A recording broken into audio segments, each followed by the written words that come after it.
Now it's a pretty big risk, me making this video.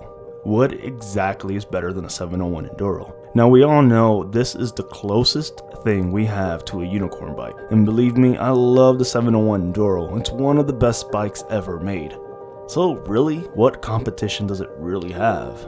Really, the only thing you can really compare it to is you have to go more into an ADV style bike or more into an off-road oriented bike. But I have a very strong feeling that the unicorn bike just came out from a less known brand. Now to be honest, this might be what most aggressive dual sport riders are waiting for and looking for.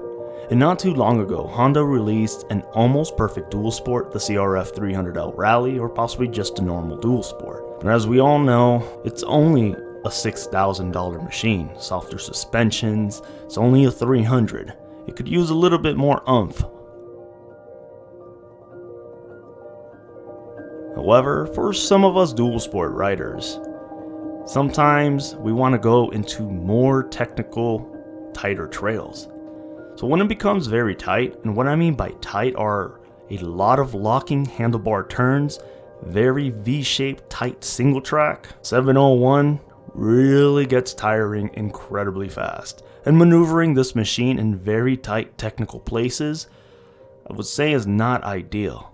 It will do it, but most of us are not even near as talented as the pros where they can maneuver a huge ADV bike like a trials machine. Can it do single track?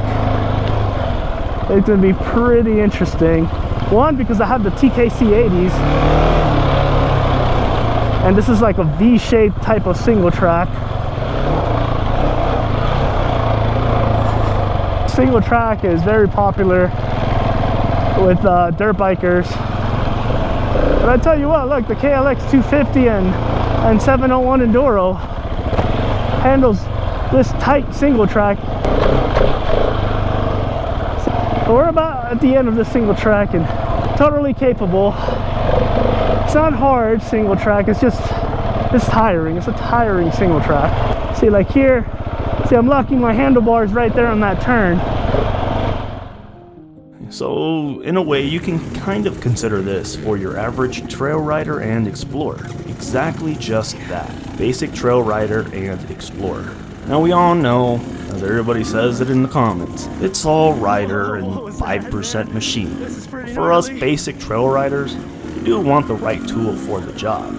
At least to help us out just a little bit with some of our skills that we lack on. So what exactly just came out that really has my attention right now? And why do I think it's better than the 701 Enduro?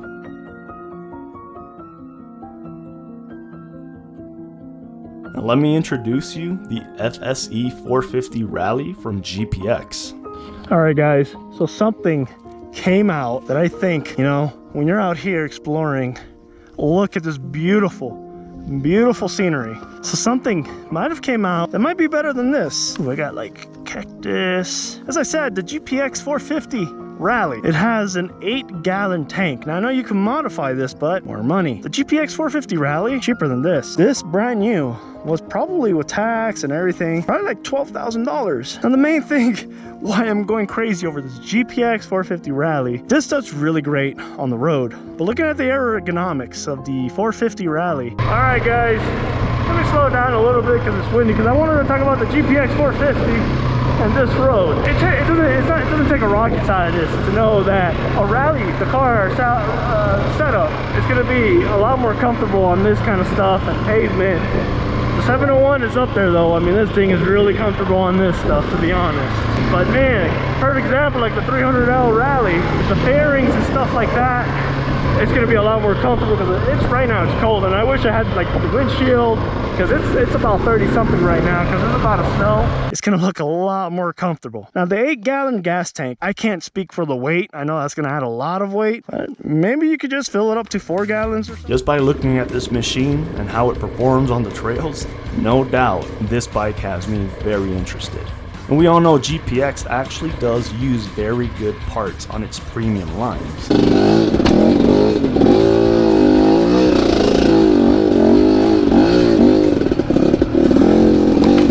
Now let me give you a little bit of a list why I think the 450 Rally and GPX might be better than the 701 Enduro.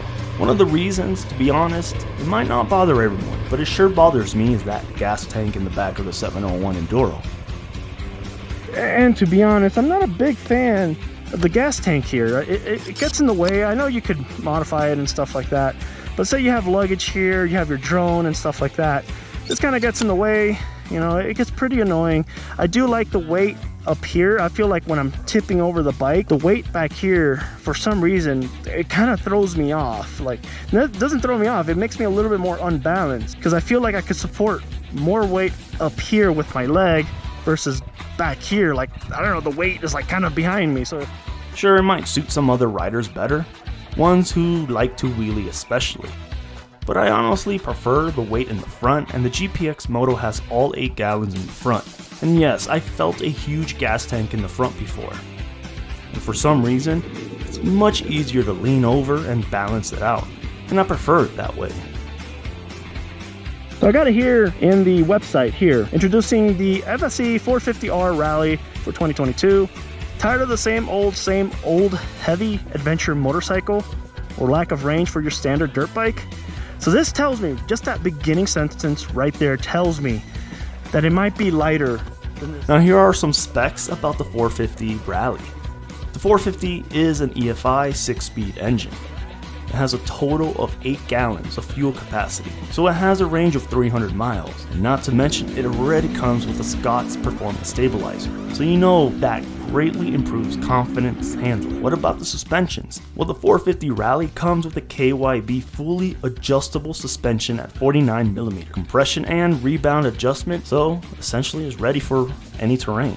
Front and rear hydraulic disc brakes with off-road ABS. Now the most important thing, I think, honestly, and I know it sounds silly for many of you guys, the air filter. I really hate taking extra steps, unscrewing this, unscrewing that, removing the seat. Give me something like the DRZ 400 or the TE250i. I want a quick access air filter. The Rally has just that, quick access air filter. But what about the maintenance? Now I know it sounds crazy, but it has 5,000 mile service intervals. Now that's what we're looking for on a unicorn bike. But it doesn't end there. GPX even adding a rubber damper mounted taper style handlebar, so it gives you a lot more smoother feel on the road and off the trail, of course. Now there's a few things here and there. I mean, I love the WP suspensions. Again, this is all speculation. You know, the point of this video is just to have fun. You know, just let me know what you guys think in the comments below. I mean, 701 Enduro, it's an awesome bike. Is it ideal for highway use? Probably not all the time, but I think the GPX 450 might beat this guy actually on the street and on the road. An 8-gallon gas tank, windshield, the ergonomics, and you know, the extra. So unfortunately, the only way to find out is once the GPX Rally actually comes out. And unfortunately, it's going to be another waiting game. Really tight.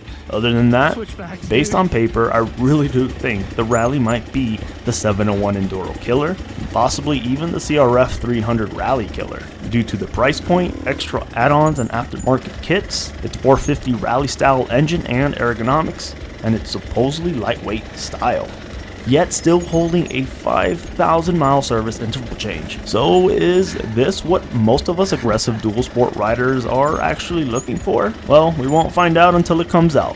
Let me know in the comments below what you think about the 450 Rally and if it possibly has potential in today's dual sport market. I'll catch you guys in my next video.